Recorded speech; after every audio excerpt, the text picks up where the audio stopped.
উভতাই পালে নিখোজ হোৱা শিশু এজনী মাতৃৰ মুখত হাঁহি আৰু আনন্দৰে ভৰপূৰ হৈ পৰিছে কিন্তু কিয় এই দৃশ্যলৈ মন কৰক আপোনালোকে অনুৰোধ কৰি কৈ আছো মোৰ ল'ৰাটো ঘৰতে থাকক আপোনাৰ যিয়ে পায় মোৰ ল'ৰাটো বিচাৰি দিব মোৰ ল'ৰাটোতো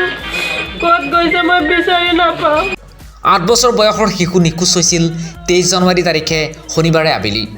এই ঘটনাটো সংঘটিত হৈছিল নগাঁও জিলাৰ ঢিঙৰ পূব বাৰ্লিমাৰী গাঁৱত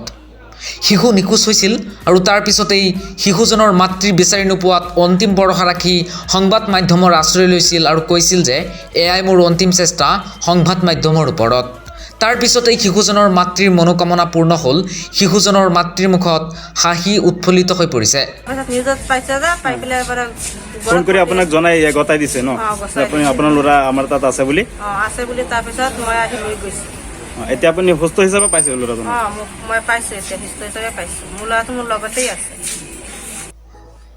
কেনেদৰে সংবাদ মাধ্যমক ধন্যবাদ জনাইছে এয়া আপোনালোকৰ আগত দেখুৱাব খুজিছোঁ মই আপোনালোকক ধন্যবাদ জনাই আছোঁ মই ল'ৰাটো কিছুমান দিনৰ আগত হেৰাই গৈছিল তাৰপাছত মই পাইছোঁ এতিয়া মই নিউজ লাইভত দিছিলোঁ